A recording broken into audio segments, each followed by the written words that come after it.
On June 23, 1984, Kirsten Costas was stabbed on her neighbor's front porch. She was pronounced dead at Kaiser Medical Center in nearby Walnut Creek at 11:02 p.m. Kirsten was 15. The suspect was described as a teenage girl, chunky but not fat, with shoulder-length light brown hair, driving a gold or yellow older model Pinto that appeared to be in poor running condition. Where'd I come from? Genesis 1:26 and 27, God said, "Let us make man in our image after our likeness, and let them have dominion over the fish of the sea, over the fowl of the air, and over the cattle, and over all the earth, and over every creeping thing that creepeth upon the earth." And in spite of what Carl Sagan says, so God created man in his own image, and the image of God created he him, male and female created he them. We came from God, created body, soul, spirit. We did not evolve. We were stamped with the image of God upon us. Have fellowship with the world, with one another, and with him. Body, soul, spirit. That's where we came from. You won't have any problem with the evolutionists if you know your Bible. Let's stand to pray. I'll ask that no one move. This is a most sacred moment. Dear God, I'm a sinner. I deserve to go to hell. I've broken your laws. But I believe Jesus died for me, was buried and rose from the dead for me. Come into my heart, Lord Jesus. Save my poor lost soul. Cleanse me from my sins.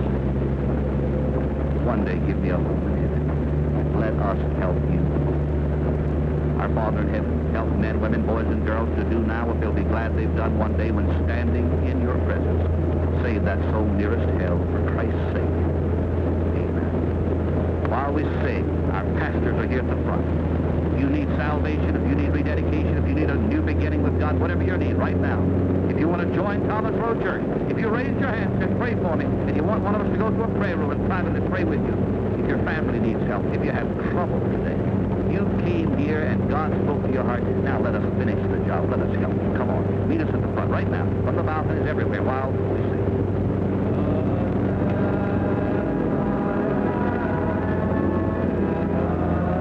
Amen. And now, a special word from Dr. Falwell.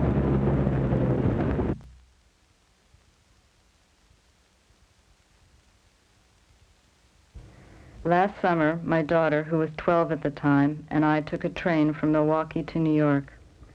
We changed trains in Chicago, and my daughter bought a Rolling Stone magazine.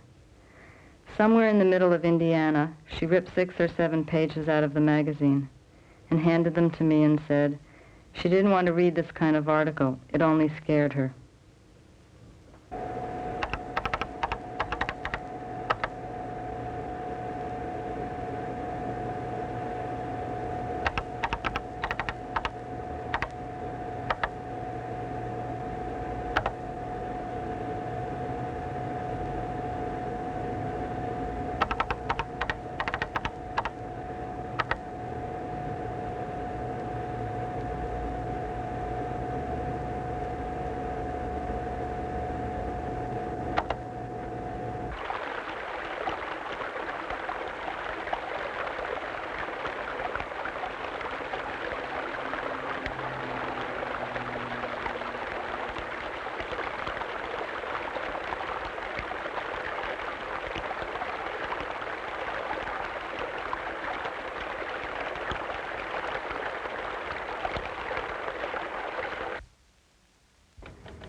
Go ahead.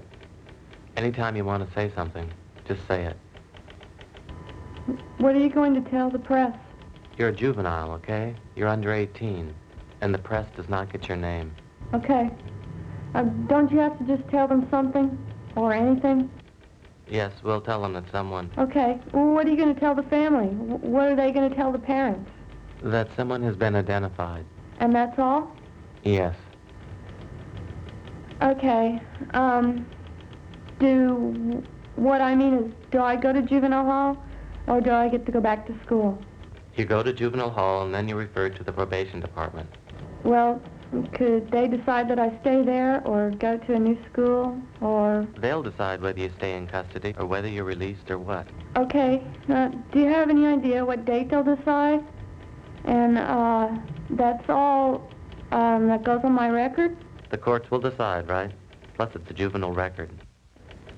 We need to go through a few details. And like I say, I think I know it's tough, but if we could do it now, it would save you having to go through some things later on. Yeah. Did you call Mrs. Costas? Yeah. When was that? Thursday night. Do you remember what you said to her? No. Just mainly, I just said I was some girl, and that it was for a Bobby initiation. I don't remember what words I used and stuff. I just thought, I don't know, just mainly told her what to tell. I don't know, just, that's all. I said, that Kirsten, that the initiation dinner was on Saturday night, and that's what I told her. And it wasn't a big, long call or anything. I think she asked me what Kirsten should wear, and I said anything or something like that. I don't know. Did you tell her a skirt? I don't remember. Okay, then what did you do? I don't remember what I did on Friday. I remember on Saturday I had orientation at John Muir Hospital for being a candy striper, but I don't remember what I did that day. Okay. What about that night? Well, so I honked outside her house.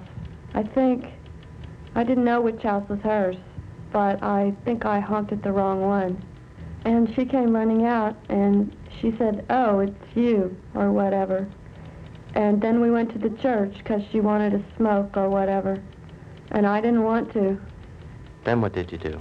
We just talked. We argued, not argued really, but she didn't think it was any big deal.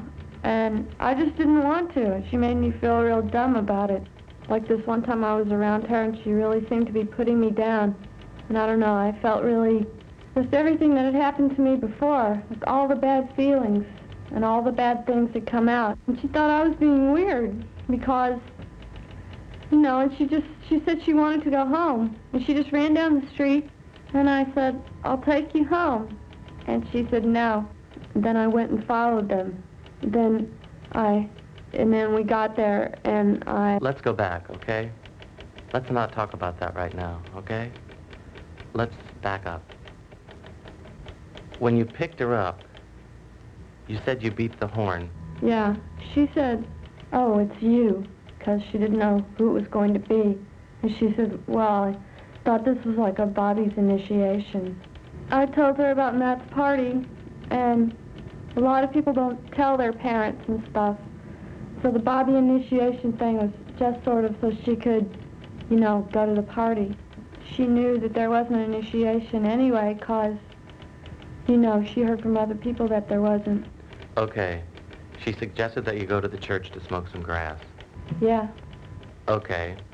Then she walked down to the house. Did you run after her? Yeah. I don't know if she was running, I guess. Then I was just standing there going, I don't know what.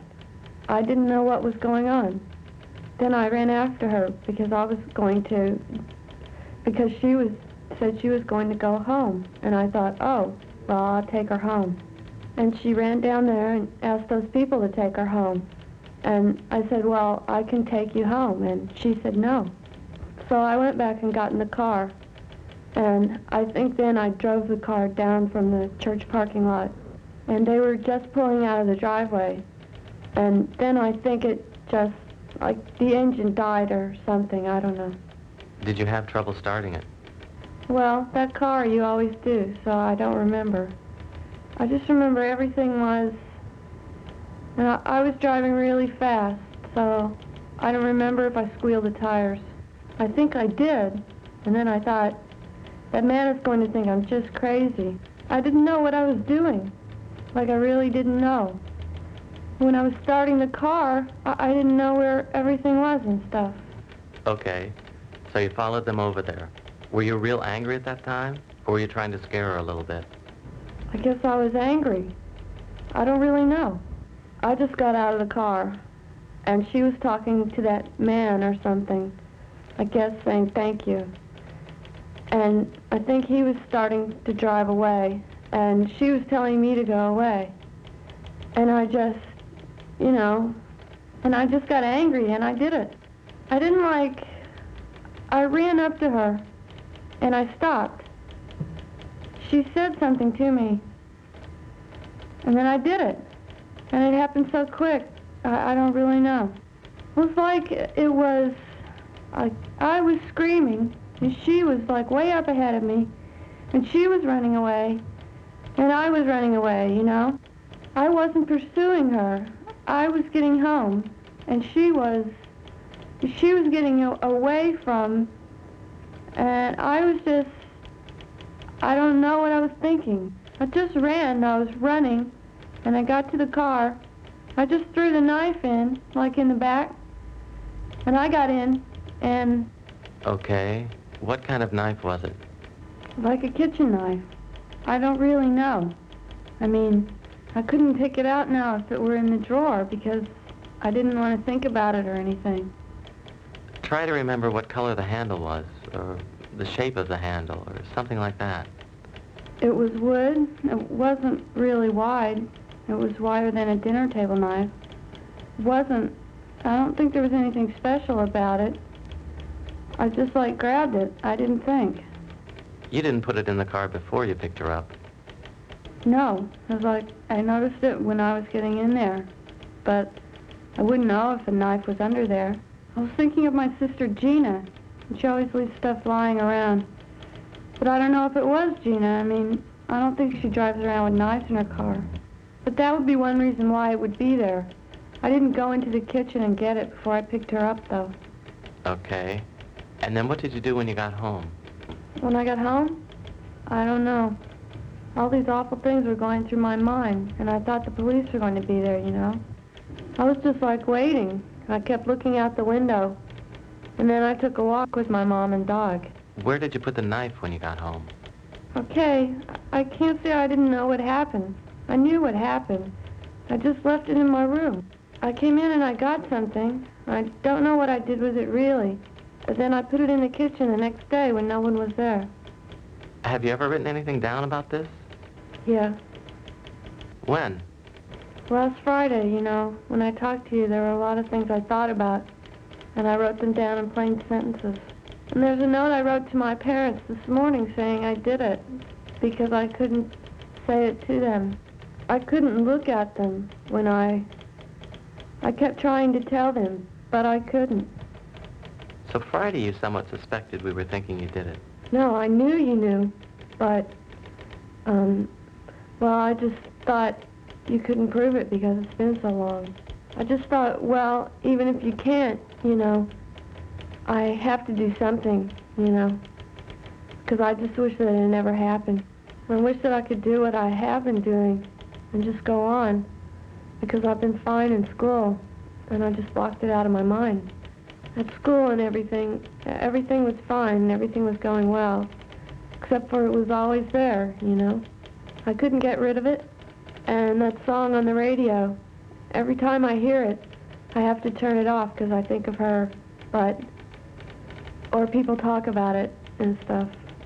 But I was really good about blocking it out of my mind, and I still am. That's why I was able to go back to school this fall.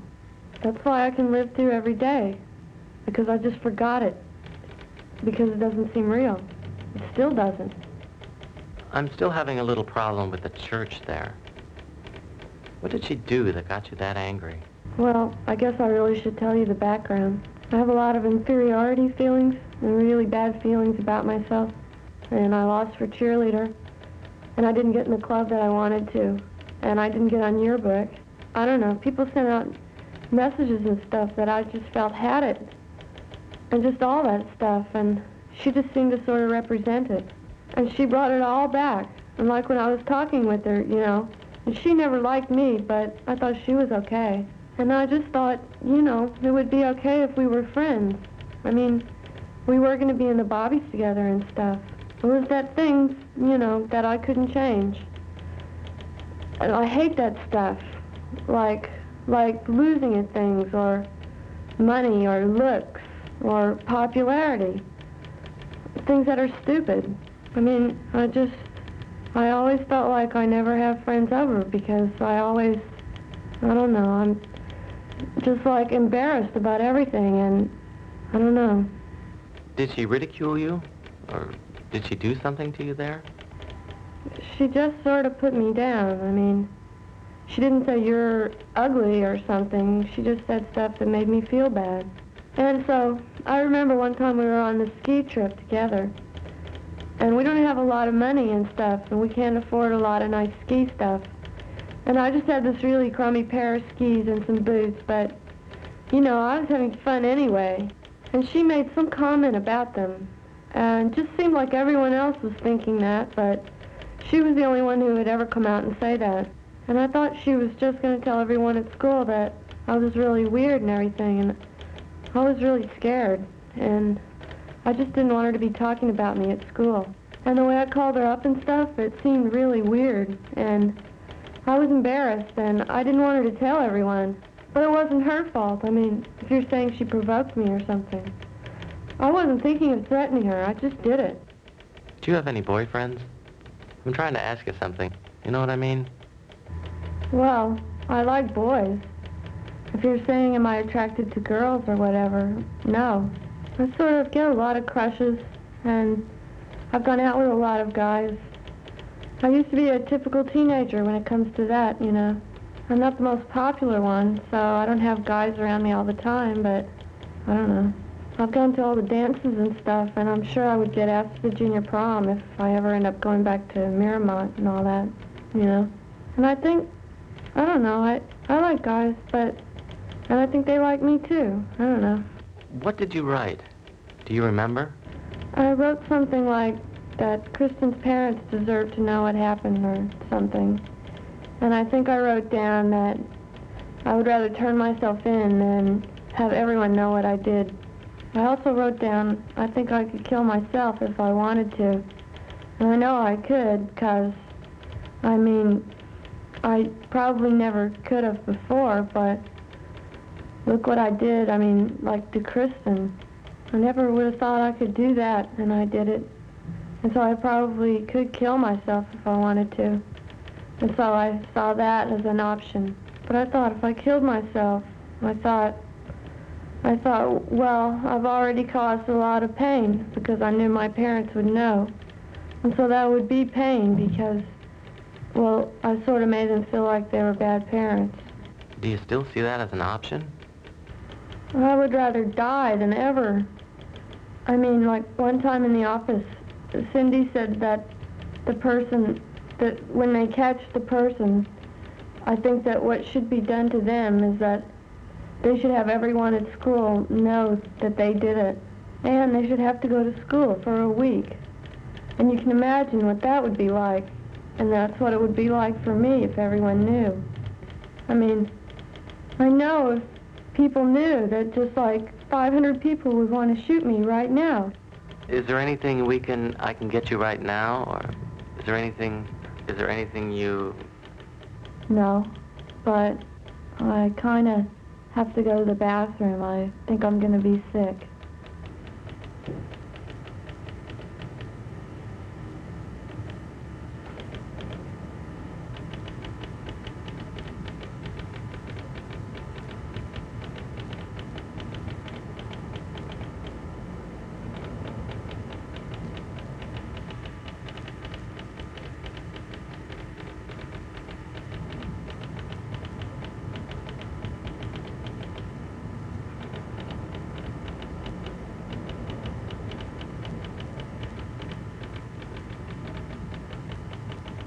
Okay, there we go.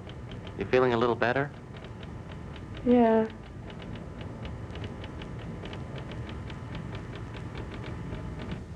Your parents seem very supportive. They're going to be a big, big help.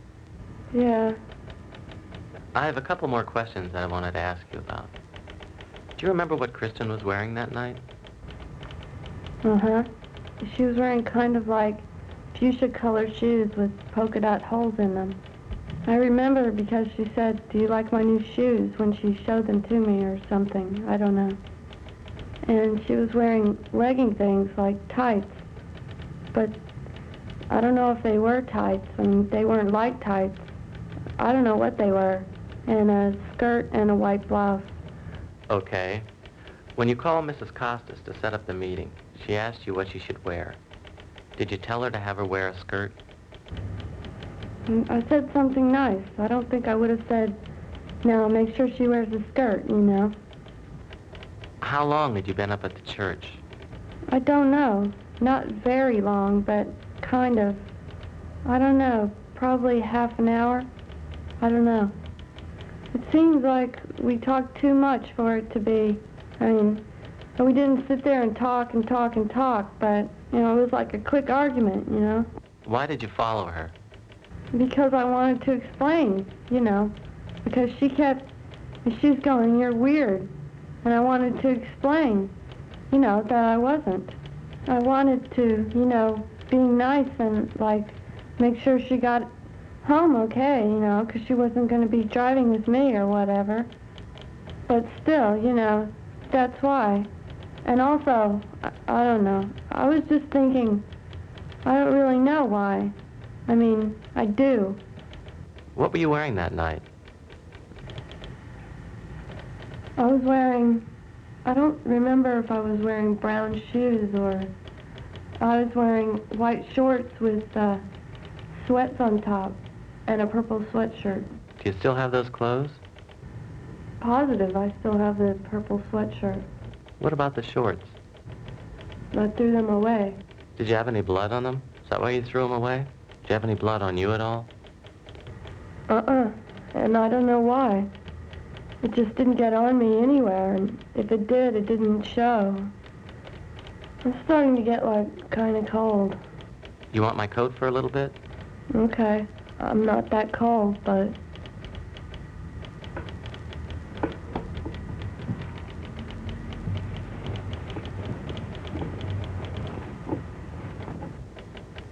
Have you ever said anything to anybody at all? Oh, yes, I have. I told the priest. A priest? Yeah. What did you tell him? I didn't give him all the details. I just told him that I was feeling awful about something, and I just sort of changed the facts, you know. Could you tell me his name? I don't know his name. He's some priest at Union Church, but he's not really going to tell you anything because they're not allowed to. Well, they are if you say they can. Well, I don't know. I mean, Do you have a problem with that? I don't really want to. I mean, it wasn't like confession or anything. You said before that you got angry, and you just did it. Did you intend to kill her? I didn't, like, threaten her. I ran up to her and I said, "Kristen," I said to her, like, I was going to drive you home or something, you know. And so she wouldn't, I don't know. And she said, "Just go away, just go away." And she was banging on the door and, I don't know, she's so mean. I wasn't thinking, you know. It was like nothing made sense that I did. Or, I mean, I wasn't thinking about it. I didn't hesitate. I mean, I don't know. I didn't think what I was doing. I didn't think why. I didn't think. And it's like it was almost not, I mean, after I was like trying to get out of it by not saying it was me, but, you know, I really feel it wasn't me. It was weird. It was the weirdest feeling I've ever had. It was exactly like I was watching it. I was hurting her, and then I was thinking, I wonder what happened to her. And that's when I got home. I didn't know if she was dead or alive. And then I found out she had died, but not until the next morning. What happened was I was in the shower, and the phone rang, and my mom said, "Talk to Gigi. She's on the phone, and she's crying." And I thought Gigi was calling, saying, "Bernadette, everyone says you did this to Kristen. Tell me it's not true." That's what I thought she was going to say. And as it turned out, she said, "Bernadette someone's murdered Kristen, and, and... Did you know that she was hurt pretty bad? No, I thought for sure she was alive. And I thought for sure she was going to tell everyone that it was me. And I was just waiting. I wasn't waiting, really, but, I was kind of waiting. Did you want to hurt her before? Is that what you went down there for? Not really. I wanted to do something to change the way it looked like everything was going to be, I wanted to say I'm not weird, but, I regret it. I had dreams about her, and I remember all the mean things about her. But I couldn't ever think it was her fault, and I don't think there's any reason in the world that justifies killing another person.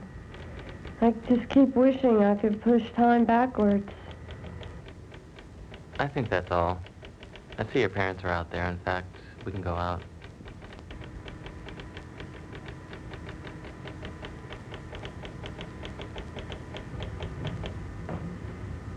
Here's your coat. Thank you.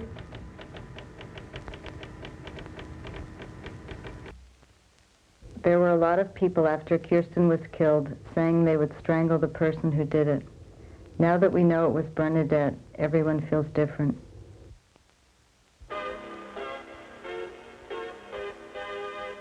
Hi, looking for a great party album? Well, Sessions has a new one called The All-Nighter. It's got 50 of the greatest party hits ever by the original artist. Just listen.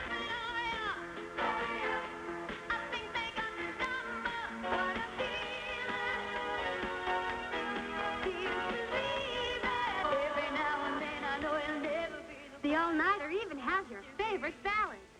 Memory, turn your face to the moonlight. Baby, come to me. Much heaven, almost paradise. I never knew love like this before. I don't bet you what to say. The All-Nighter is a complete party album. This giant 4-record set has everything, from classic hits by the Beach Boys to current smash hits by Van Halen and Quiet Riot.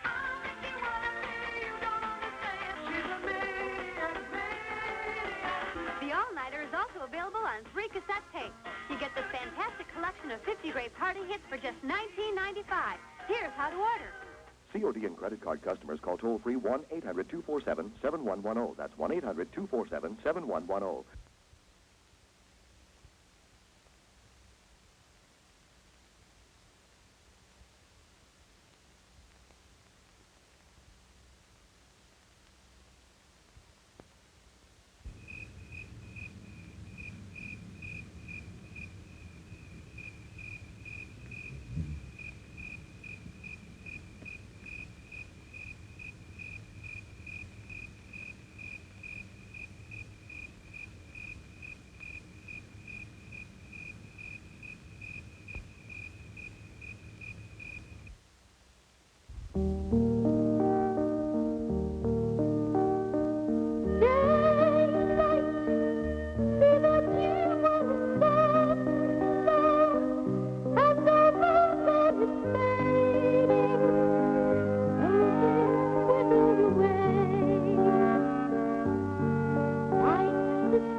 Now, old Deuteronomy, just before dawn, through a silence you feel you could cut with a knife, announces the cat who can now be reborn and come back to a different Jellicle life.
It's a funny thing about trying to tell the truth. When I began this story, I felt the pain of Bernadette so heavily that I overlooked the victim. When I visited Orinda, things became more real. The first night I was there, I hallucinated a dark figure in my motel room.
on that ball, but I was right there.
There were 23 murders committed by juveniles in the Bay Area in 1984.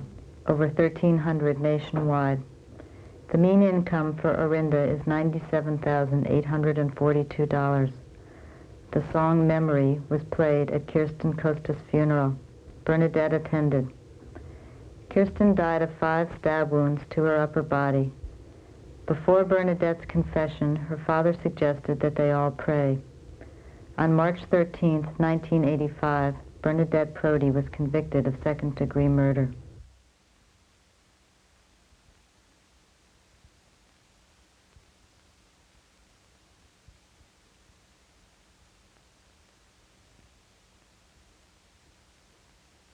On December 16, 1957, Bernice Warden was found missing from work by her son. There was a pool of blood on the floor and a trail leading to the back door. The hardware store pickup truck was missing from the rear loading dock.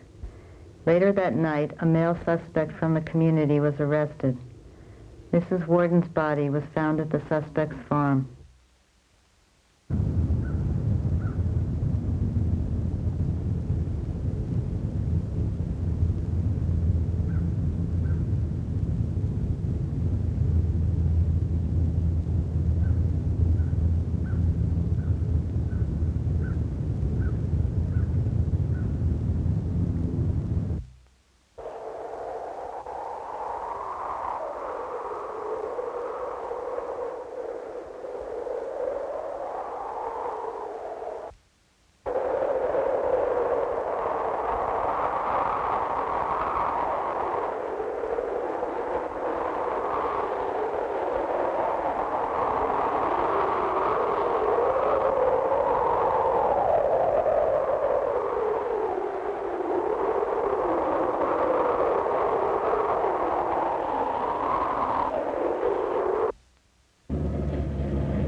Eddie, you home?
The Warden store is now Clark's True Value.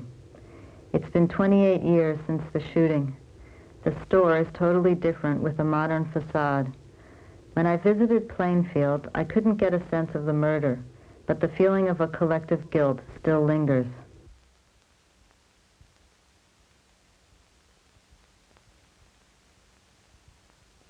Who wants the misery and horror of war? All of the destruction brought about by the earthquakes, the volcanic eruptions, the tornadoes, and the hurricanes are just a drop in the bucket to the price people have had to pay for the propensity of people to beat each other to pulp and kill or injure one another in order to solve their problems. When it comes right down to it, warfare is in the mind and in the souls of people, exercising their normal, human, everyday disposition. People take potshots at one another, even if only by word of mouth, expressing what is deep in their hearts, and then the seeds of war are sown. Somehow, the grim and graphic weapons of war and violence between nations become even more devastating and dangerous with the erosion of morality within the soul of humanity when people lose their sense of divine accountability and of the need for a healthy and abiding relationship with the Lord. What our world needs more than anything else is a healthy humanity with a cleansed soul, campaigning for peace when the soul is filled with bitterness, as it often is, between nations and within the human family, only prolongs and produces more of what it is trying to prevent or overcome.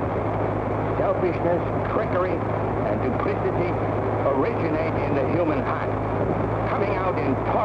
of words, in reams of print, and time and again in violent actions that were predictable from the outset. Violence produces violence, and the dreary scenario begins all over again. The solution produces results even worse than the problem it was supposed to correct. Let's face it, without the knowledge of God and impervious to his redemptive power, humanity at its best is often at its worst. At great cost to themselves, people all over the world have chosen to forget and decide to ignore the reality of human sin. There needs to be a recognition of what sin really is and what sin really does. It robs people of the peace which passes all understanding. It drives them to seek peace elsewhere at all costs, even at the price of human life itself.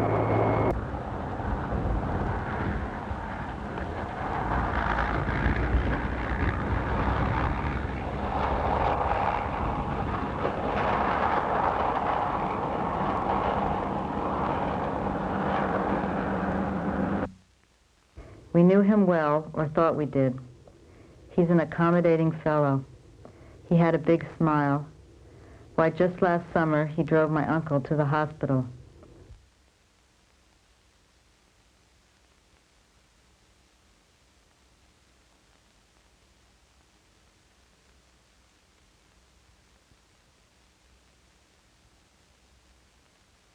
Throughout this dangerous winter season, don't subject your family to needless colds and illness resulting from uneven on and off type heating. Thousands of careful homeowners are taking steps to avoid this risk. They're playing safe by ordering blue coal, the fuel that gives off cleaner, more uniform, more dependable heat than any other coal. What's more, furnaces, parlor stoves, and cooking ranges in this part of the country were especially designed to burn anthracite. And the cream of all American anthracite is blue coal. The harmless blue coloring with which blue coal is tinted is your all-time guarantee of better heat at less cost. What's more, blue coal is especially prepared for home use. You can get it in the 4 popular domestic sizes: egg, stove, chestnut, or peat. Order a trial ton from your nearest blue coal dealer tomorrow. You'll find his name listed in the Where to Buy It section of your classified telephone directory under the name Blue Coal.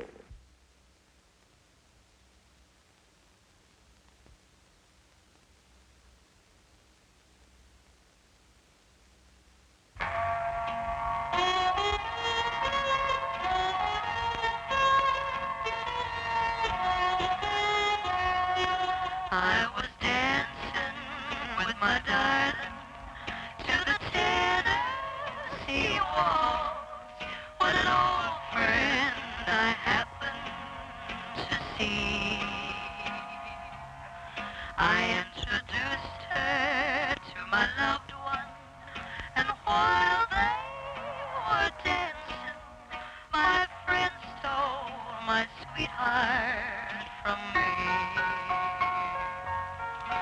I remember the night and the Tennessee waltz. Now I know just how much I have lost. Yes, I lost my little darling the night they were playing the beautiful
Yes, I lost my little darling the night they were playing the beautiful Tennessee Waltz.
Now, Mr. Gein, before we start asking you any questions, I want to tell you, as your attorney, that under the law of the state of Wisconsin, you do not have to take a stand and testify in this case.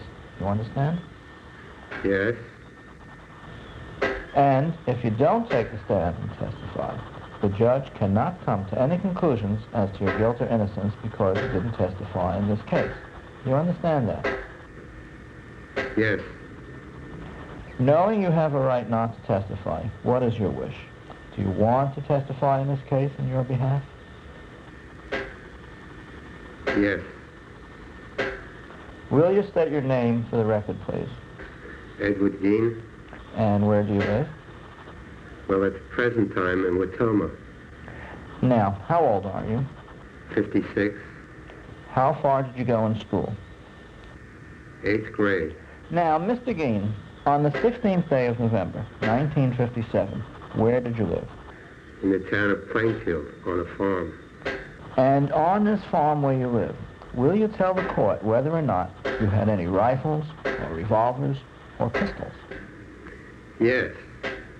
One 12-gauge shotgun, one 22 Marlin repeating bolt-action rifle, one single-shot Stevens rifle, and one old-style, I couldn't say, it was so old what type it was, rolling block, I guess they call it, and an old 22 revolver, short barrel that wouldn't work, and a Mauser 32 automatic pistol. Now, in the past, did you do any hunting? Yes. Did you at any time have occasion to put bullets in your pocket? Yes. Now, on the 16th day of November, 1957, would you tell the court what you did that day? I got up at 6 o'clock, and it was snowing at that time, and it probably was half an hour till the snow died down. Then I decided to go uptown.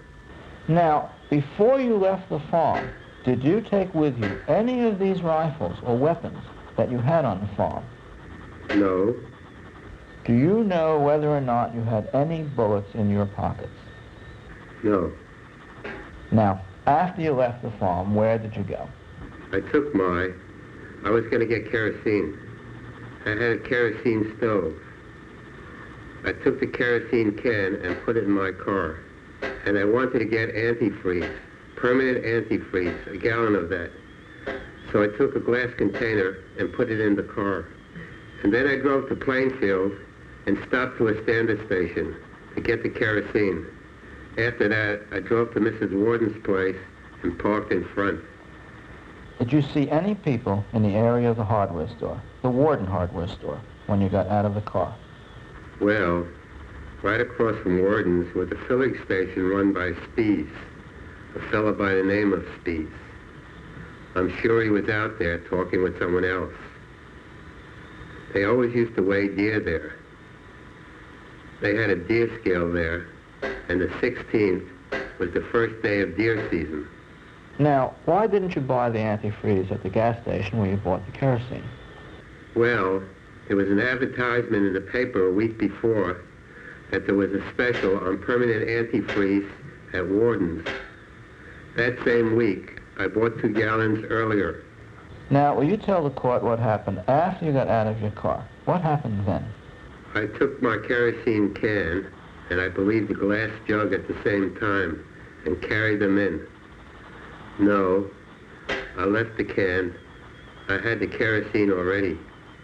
I took the glass container for the antifreeze. She filled it up, and I took it. I paid her and took it out and put it into my car. And then I went back in because I thought I wanted to trade my Marlin rifle for one that Mrs. Warden had in her store. So I went back in and asked Mrs. Warden if I could look this rifle over. And she said, sure, it's my favorite type of rifle. So I reached in and removed it from under the chain that was in front of the rifle. I asked her if it would handle all the 22 calibers, the 22 short, the 22 long, and the 22 long rifle. And she said yes.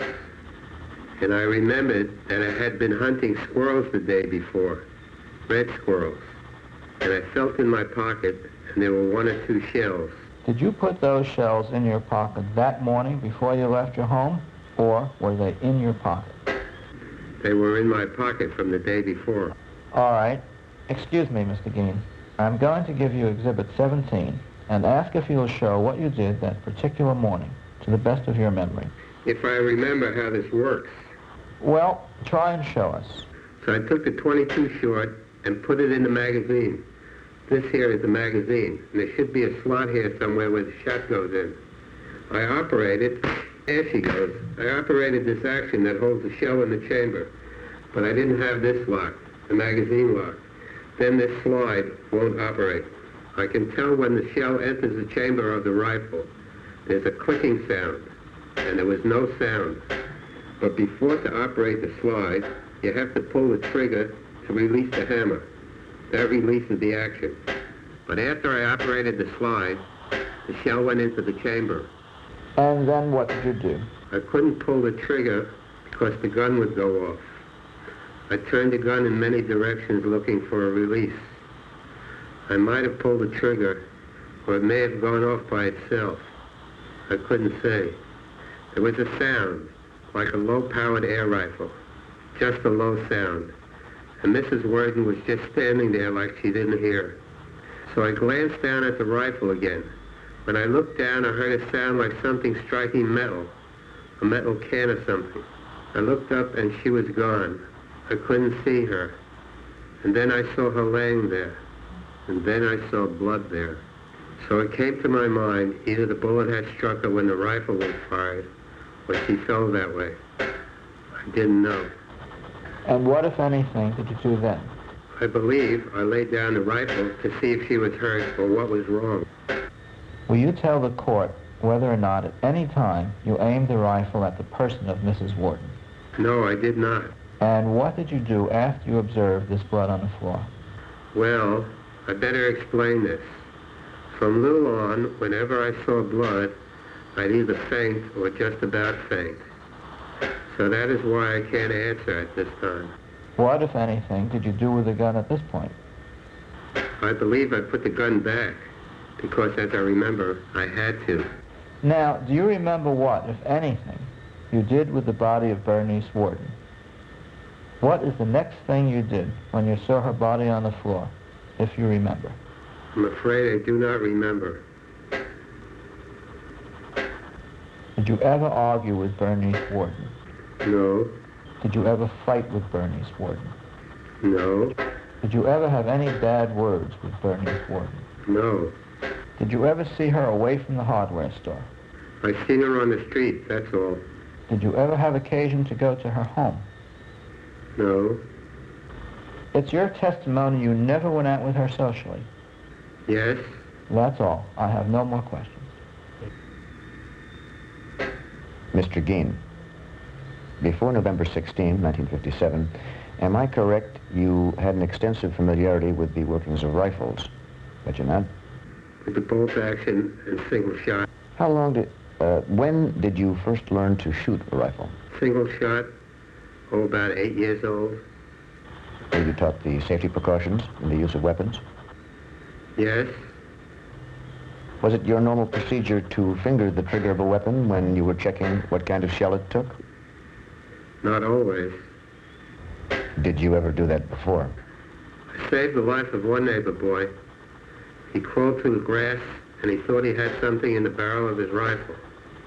He looked down the barrel from the muzzle end and the hammer was back on the rifle, and I pushed it away. Well, that's not exactly my question. Did you ever handle a rifle like that before with your finger on the trigger when you were checking to see what kind of shell it took?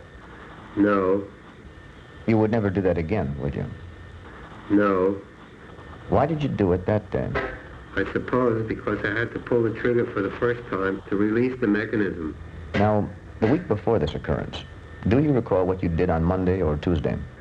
I believed I sawed wood. I helped the neighbors saw wood. Cordwood. Did you go to Plainfield on Friday at all? No. When did you purchase the 2 gallons of antifreeze that you already had? That was the week before. Where did you buy then? Mrs. Warden's. Why didn't you buy 3 gallons? Why come back a week later to buy the 3rd gallon? Because it was a 2-gallon container. Metal container. Do you deny having a conversation with Frank Warden about the opening of deer season? I didn't have. I don't remember anything about that. You don't remember having a conversation? You might have had a conversation about deer season. I'd say no, that I didn't. Do you deny asking Mrs. Warden to go roller skating with you? In a joke, I said, let's go try out the new floor. But I never roller skate because when I was young, I tried skates my brother had, and I fell on the floor and that cured me. Did Mrs. Warden remind you of your mother? I liked her that way. She was nice. She did have the resemblance of my mother.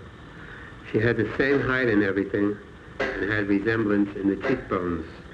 Did you ever tell anybody that you remembered the circumstances of her marriage to Mr. Warden? You see, Mrs. Warden was married before we were up in that country, so I couldn't say. Well, again, this is not exactly my question. Let me ask you this. Did you ever tell anyone Mrs. Warden had stolen her husband from another girl? I was told that. And you resented that, didn't you? No. Do you know that the other girl allegedly committed suicide?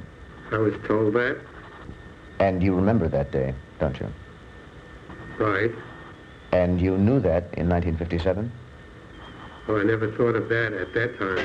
Isn't it a matter of fact that you held Mrs. Warden responsible for the death of that girl? I don't believe I did. You don't believe you did? You might have. Is that it? No. After paying for the antifreeze, you left the store, is that right? To put the jug in the car. Now, you said that you went back into the store to trade in one of your guns on this one. Right. Why didn't you bring that down to the store with you? Because I wanted to try it out first.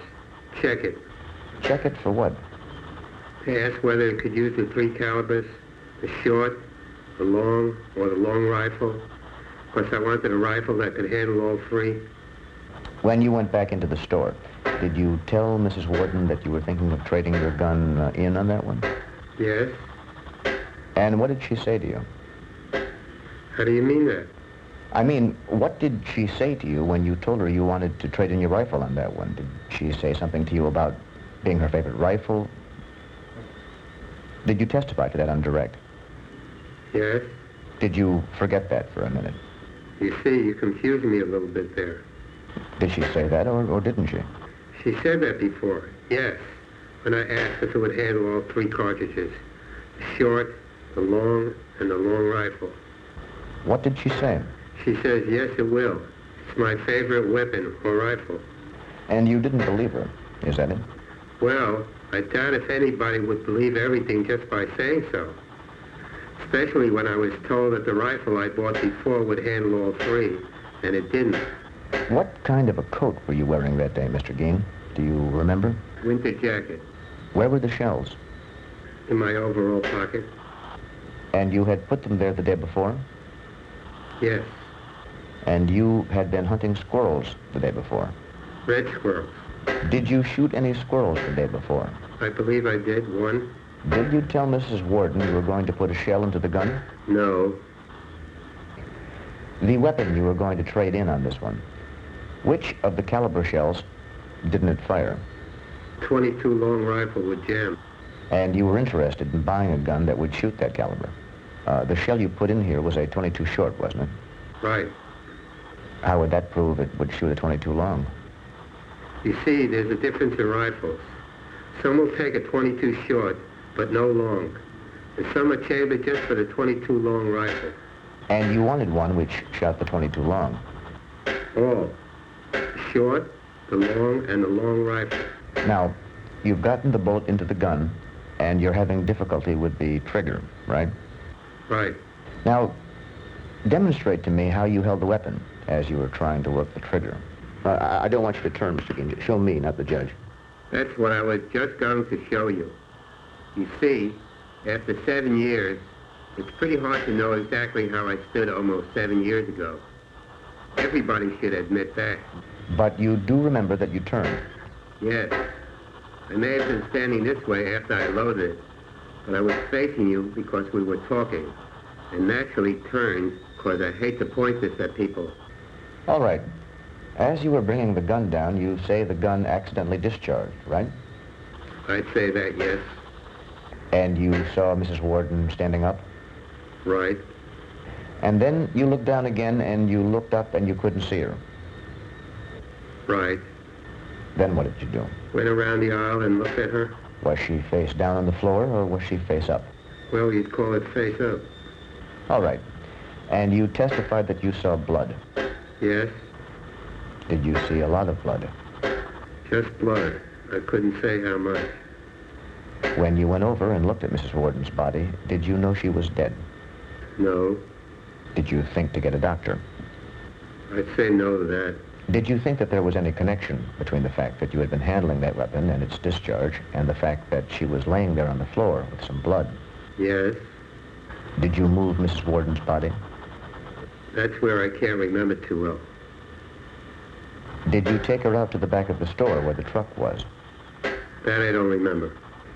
On the night of November 16th, 1957, when you were arrested, did you tell Deputy Dan Chase about what happened in Mrs. Warden's store? At the jail. At the Watoma jail. You didn't tell him anything about this, did you? I believe I tried to, but they wouldn't listen.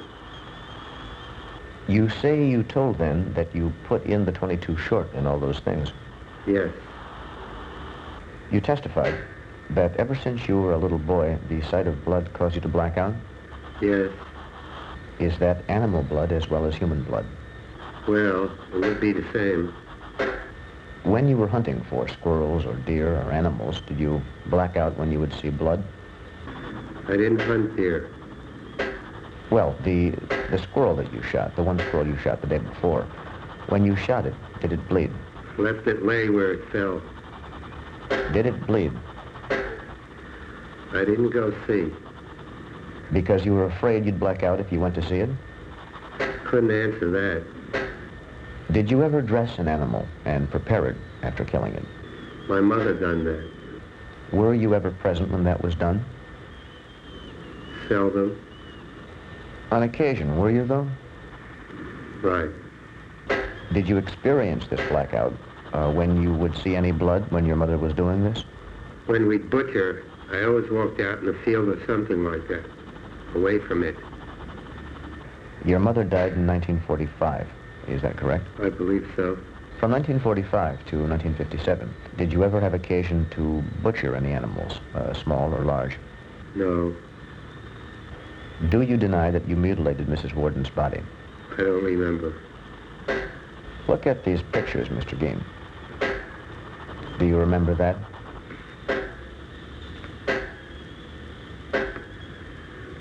Some of these pictures. You remember some of these pictures. Do you remember what these pictures portray? I know what they portray, but I don't remember seeing anything like this. You don't remember seeing that at your farm? Do you remember putting Mrs. Warden in the truck? No. So, you don't remember. Mr. Gein, have you experienced this type of amnesia before. Do you know what I mean by amnesia? When I was to Central State, to give a little example, I wheeled in a patient to be examined in the operating room. He had a rectal examination, and they put in an expander which caused bleeding, and I almost passed out. What is the next thing you remember that day after the gun went off? That would be when this Darlene Hill and her brother Bob and her little brother came over to my place. That's the plainest I can remember. What time was that? That was right after 12 o'clock, I'd say. So I'm correct that you do not remember any events that transpired between approximately 8:30 in the morning and 12:30 in the afternoon. Right. And you don't remember doing what those pictures imply? No. I have no more questions.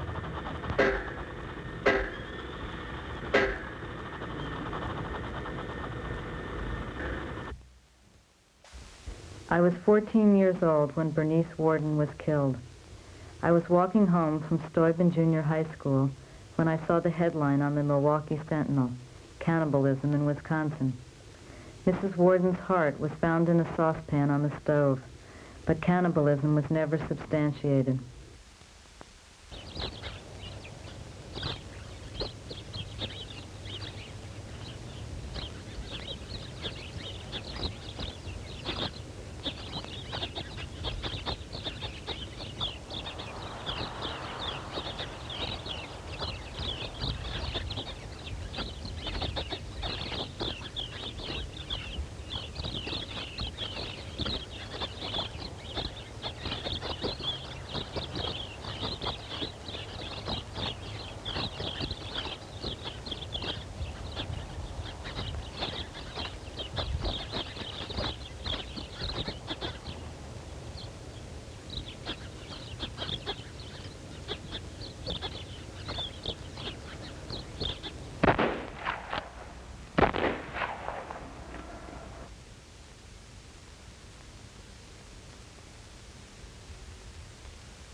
Ed Gein never confessed to purposely killing Bernice Worden. He, however, did confess to the murder of Mary Hogan, who mysteriously disappeared from her tavern in 1954. She was similarly shot through the head, and a mask made from her face was found in Gein's home. Gein was found innocent of killing Bernice Worden by reason of insanity in a trial that lasted 11 months. He spent the rest of his life in mental institutions, dying of cancer on July 26, 1984, at the age of 77.